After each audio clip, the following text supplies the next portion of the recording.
Is it ever okay to not invite someone to your wedding because you know they're not going to be available to attend? Because you know they're going to be dead. Oh, I mean, I read this email and my jaw dropped. And I was like, you have got to be kidding me. And obviously, it hits me differently. And it's going to be coming from, I'm going to take it a little more personal. But the email reads, "Hey, Bert Show. I'm wondering if what my friend did is so cruel that our relationship can't be repaired. I'm not sure how to get her to understand that what she did was incredibly hurtful to not just me, but to my entire family. I recently received a wedding invitation from a dear friend whose directness and pragmatism I've always appreciated.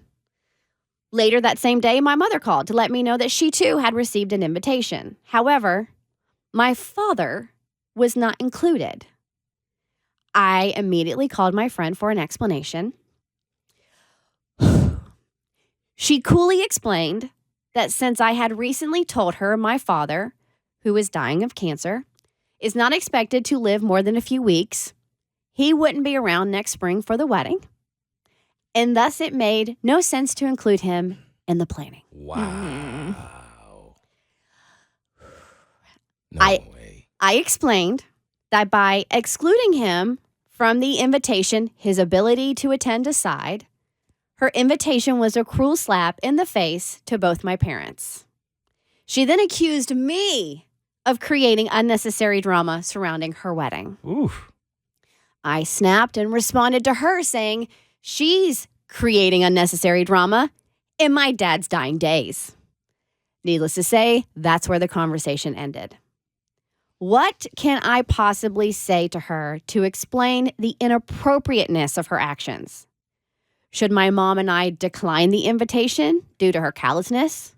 Should my mom defend my dad and respond with +1 anyway to make a point?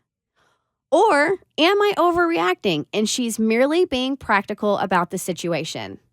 Though my heart doesn't feel like I overreacted. Oh, I think you can be both practical and an a-hole, but it doesn't mean you need to be the a-hole or practical in this situation. So I have a really close friend whose dad has a brain tumor that he's been battling for a really long time and actually wasn't expected to make it past I think 6 months. And obviously incredibly devastating. But the thing is with cancer is sometimes people make it through even when there's a bad prognosis. So, I mean, that was a couple years ago. Mans is still going strong. So I can see where she would get that invitation, look at it and think, you have no hope that my dad is going to make it past 3 weeks. But I can also see it from the bride's standpoint of if this is a very, very long time away, I get where she could be flippant about it, but it is just incredibly insensitive. For me, this would be two things. On the deeper end of it, I'm an energy person. I'm a what you put out kind of person. I'm a watch your words kind of person. So just like Abby just said, you just writing my dad off like nothing can go right here. Mm-hmm. That would be a major issue for me. And then on a simple part of it, maybe I'm missing something because I don't know a lot about weddings and things. But what would the harm have been in just simply giving him an invitation? None. I don't get that. 0. You can still send the invitation proper with her mom and her dad's name on it and know that you probably won't need that seat at your wedding. And you can still plan your wedding without him, and nobody knows that you're doing that behind the scenes, okay? This incensed me because what hurts is when you're going through something that traumatic, if there's a person in your life that's already living in a world post-dad, my life has been compartmentalized. There's Kristen before my dad died, and there's Kristen after my dad died. There's just that's just how it is. And so for her to still be in the living with her dad, and her friend to already be in the not living of her dad, it's so insensitive. And I get she's practical, right? And my husband is an extremely practical person, but you can be practical and still be sensitive. Mm-hmm. You can be practical and have a freaking heart. So if you're her now, do you even go to the wedding? I'm not going.